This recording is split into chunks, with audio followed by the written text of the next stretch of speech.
한나가 기도를 아뢰었다. 주님께서 나의 마음에 기쁨을 가득 채워주셨습니다. 이제 나는 주님 앞에서 얼굴을 들 수 있습니다. 원수들 앞에서도 자랑스럽습니다.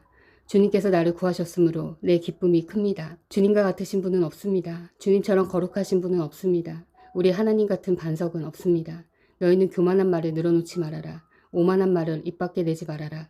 참으로 주님은 모든 것을 아시는 하나님이시며 사람이 하는 일을 저울에 달아보시는 분이시다. 용사들의 활은 꺾이나 약한 사람들은 강해진다. 한때 넉넉하게 살던 자들은 먹고 살려고 품을 팔지만 굶주리던 자들은 다시 굶주리지 않는다. 자식을 못 낳던 여인은 7이나 낳지만 아들을 많이 둔 여인은 홀로 남는다. 주님은 사람을 죽이기도 하시고 살리기도 하시며 수월에 내려가기도 하시고 거기에서 다시 올라오기도 하신다. 주님은 사람을 가난하게도 하시고 부유하게도 하시고 낮추시기도 하시고 높이시기도 하신다.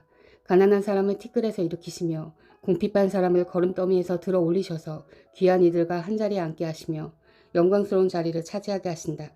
이 세상을 떠받치고 있는 기초는 모두 주님의 것이다. 그분이 땅덩어리를 기초 위에 올려놓으셨다. 주님께서는 성도들의 발걸음을 지켜주시며 악인들을 어둠 속에서 멸망시키신다. 사람이 힘으로 이길 수가 없다. 주님께 맞서는 자들은 산산이 깨어질 것이다. 하늘에서 벼락으로 그들을 치실 것이다. 주님께서 땅끝까지 심판하시고 세우신 왕에게 힘을 주시며 기름 부어 세우신 왕에게 승리를 안겨주실 것이다.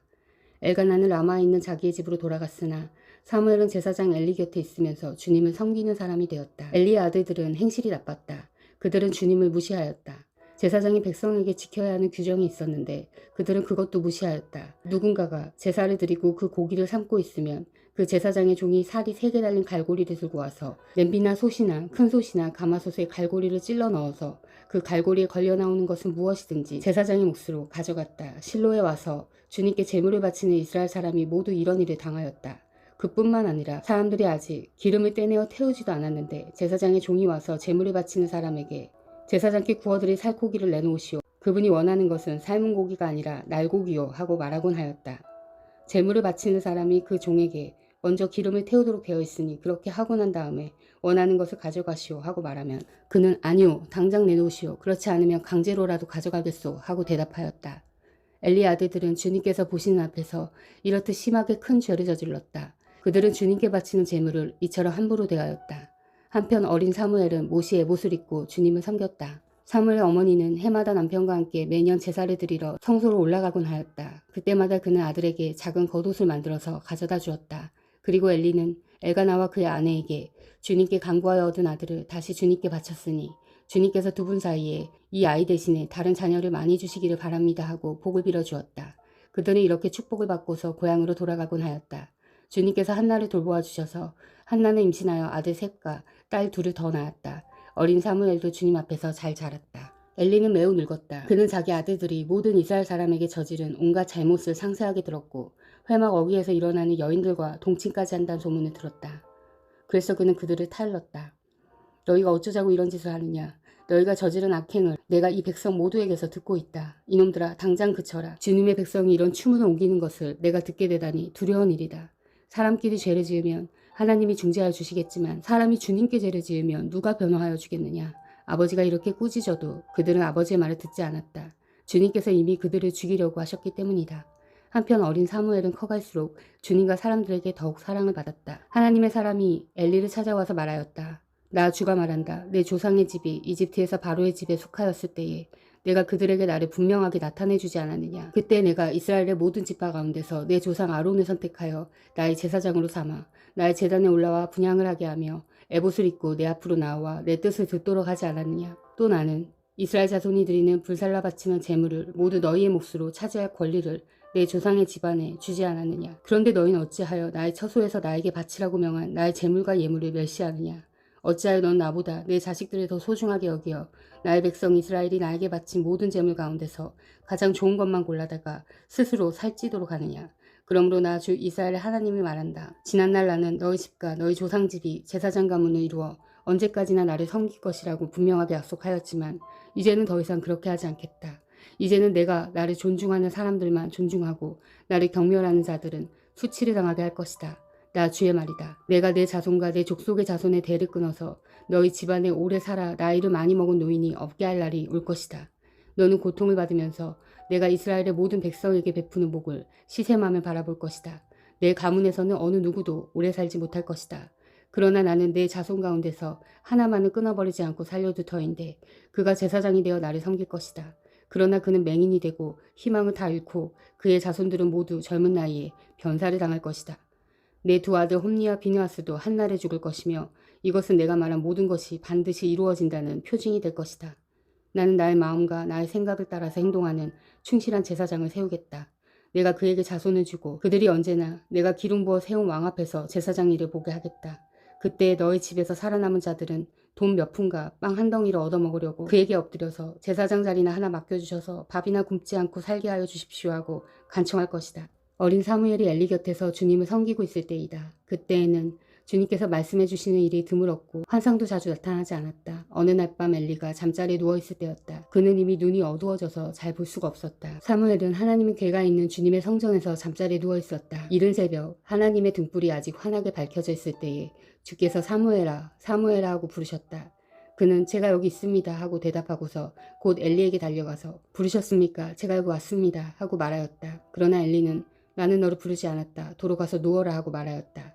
사무엘이 다시 가서 누웠다. 주님께서 다시 사무엘아 하고 부르셨다. 사무엘이 일어나 엘리에게 가서 부르셨습니까? 제가 여기 왔습니다 하고 말하였다. 그러나 엘리는 얘야 나는 너를 부르지 않았다. 도로 가서 누워라 하고 말하였다. 이때까지 사무엘은 주님을 알지 못하였고 주님의 말씀이 그에게 나타난 적도 없었다. 주님께서 사무엘을 세 번째 부르셨다. 사무엘이 일어나 엘리에게 가서 부르셨습니까? 제가 여기 왔습니다 하고 말하였다. 그제야 엘리는 주님께서 그 소년을 부르신다는 것을 깨닫고 사무엘에게 일러주었다. 가서 누워있거라. 누가 너를 부르거든 주님 말씀하십시오. 주님의 종이 듣고 있습니다 하고 대답하여라. 사무엘이 자리로 돌아가서 누웠다. 그런 뒤에 주님께서 다시 찾아와 곁에 서서 조금 전처럼 사무엘아 사무엘아 하고 부르셨다. 사무엘은 말씀하십시오. 주님의 종이 듣고 있습니다 하고 대답하였다. 주님께서 사무엘에게 말씀하셨다. 내가 이제 이스라엘에서 어떤 일을 하려고 한다. 그것을 듣는 사람마다 무서워서 귀까지 멍멍해질 것이다. 때가 오면 내가 엘리의 집을 두고 말한 모든 것을 처음부터 끝까지 다 이루겠다. 엘리는 자기 아들들이 스스로 저주받을 일을 하는 줄 알면서도 자식들을 책망하지 않았다. 그 죄를 그는 이미 알고 있다. 그래서 나는 그의 집을 심판하여 영영 없애버리겠다고 그에게 알려주었다. 그러므로 나는 엘리의 집을 두고 맹세한다. 엘리의 집 죄악은 재물이나 예물로도 영영 씻지 못할 것이다. 사무엘은 아침이 밝을 때까지 누워있다가 주님의 집 문들을 열었다. 그러나 사무엘은 자기가 환상을 보고 들은 것을 엘리에게 알리기를 두려워하였다. 엘리가 사무엘을 불렀다. 그는 내 아들 사무엘아 하고 불렀다. 예, 제가 여기 있습니다 하고 사무엘이 대답하였다. 엘리가 물었다. 주님께서 너에게 무슨 말씀을 하시더냐? 나에게 아무것도 숨기지 말아라. 주님께서 너에게 하신 말씀 가운데서 한마디라도 나에게 숨기면 하나님이 너에게 심한 벌을 내리고 또 내리실 것이다. 사무엘은 그에게 하나도 숨기지 않고 모든 것을 말하였다. 엘리가 말하였다. 그분은 주님이시다. 그분께서는 뜻하신 대로 하실 것이다. 사무엘이 자랄 때에 주님께서 그와 함께 계셔서 사무엘이 한 말이 하나도 어긋나지 않고 다 이루어지게 하셨다. 그리하여 단에서 브엘세바까지 온 이스라엘은 사무엘이 주님께서 세우신 예언자임을 알게 되었다. 주님께서는 실로에서 계속하여 자신을 나타내셨다. 거기서 주님께서는 사무엘에게 나타나셔서 말씀하셨다. 사무엘이 말을 하면 온 이스라엘이 귀를 기울여 들었다. 그 무렵에 블레셋 사람이 이스라엘을 치려고 모여들었다. 이스라엘 사람은 블레셋 사람과 싸우려고 나가서 에베네셀에 진을 쳤고 블레셋 사람은 아벡에 진을 쳤다. 블레셋 사람이 전열을 갖추고 이스라엘 사람을 치자 치열한 싸움이 벌어졌다. 이스라엘은 이 싸움에서 블레셋에게 졌고 그 벌판에서 죽은 이스라엘 사람은 4,000명쯤 되었다. 이스라엘의 패잔병들이 진으로 돌아왔을 때에 장로들이 말하였다. 주님께서 오늘 우리가 블레셋 사람에게 지도로 가신 까닭이 무엇이겠느냐. 실로에 가서 주님의 언약궤를 우리에게로 모셔다가 우리 한가운데 있게 하여 우리를 원수의 손에서 구하여 주시도록 하자. 그래서 이스라엘 백성이 실로로 사람들을 보냈다. 그들이 거기 그룹들 사이에 앉아 계시는 만군의 주님의 언약궤를 메고 왔다. 하나님의 언약궤를 가져올 때에 엘리의 두 아들 홈니와 비느하스도 함께 왔다. 주님의 언약궤가 진으로 들어올 때에 모든 이스라엘 백성이 땅이 진동할 정도로 크게 환호성을 올렸다. 블레셋 사람이 그 환호하는 소리를 듣고 저 히브리 사람이 진에서 저렇게 환호하는 소리가 들리는 까닭이 무엇이냐 하고 묻다가 주님의 궤가 진에 들어갔기 때문이란 것을 알았다. 블레셋 사람이 두려워하면서 말하였다. 이스라엘 진에 그들의 신이 들어갔다. 그래서 그들은 외쳤다. 이제 우리에게 화가 미쳤다. 일찍이 이런 일이 없었다. 우리에게 화가 미쳤는데 누가 저 강력한 신의 손에서 우리를 건질 수 있겠느냐. 그 신들은 광야에서 온갖 재앙으로 이집트 사람을 쳐서 죽게 한 신들이다. 블레셋 사람들아, 대장부답게 힘을 내어라. 그렇지 않으면 히브리 사람이 우리의 종이 되었던 것처럼 우리가 그들의 종이 될 것이다. 너희는 대장부답게 나가서 싸워라. 그런 다음에 블레셋 사람이 전투에 임하니 이스라엘이 져서 제각기 자기 장막으로 달아났다. 이스라엘은 이때 아주 크게 져서 보병 3만 명이 죽었다. 하나님의 궤를 빼앗겼고 엘리의 두 아들 홈리와 빈드하스도 이때 전사하였다. 어떤 베냐민 사람이 싸움터에서 빠져나와 그날로 실로에 이르렀는데 슬픈 나머지 옷을 찢고 머리에는 티끌을 뒤집어 쓰고 있었다. 그 사람이 왔을 때 엘리는 길가 의자에 앉아서 길을 내다보면서 마음속으로 하나님의 궤를 걱정하고 있었다. 그 사람이 성읍에 이르러서 소식을 전하니 온 성읍이 두려워하며 슬피 울부짖었다. 엘리가 그 울부짖는 소리를 듣고 물었다. 저 소리가 무슨 소리냐? 그 사람이 급히 달려와서 엘리에게 소식을 전하였다. 그 무렵 엘리는 98살이 된 노인으로서 눈이 어두워져서 앞을 거의 볼 수 없었다. 그 사람이 엘리에게 말하였다. 저는 전쟁터에서 도망쳐 나온 사람입니다. 전쟁터에서 오늘 도망쳐 오는 길입니다. 엘리가 물었다. 젊은이, 무슨 일이 일어났소? 소식을 전하는 그 사람이 대답하였다. 이스라엘 백성은 블레셋 사람 앞에서 도망쳤고 백성 가운데는 죽은 사람이 매우 많습니다.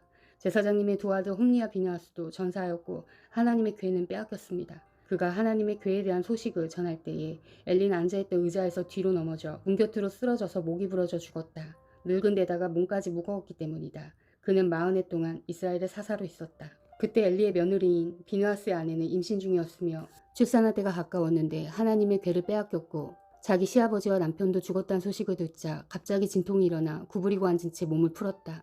그러다가 그는 거의 죽게 되었다. 그때 곁에 서 있던 여인들이 아들을 낳았으니 걱정하지 말아요 하고 말해주었다.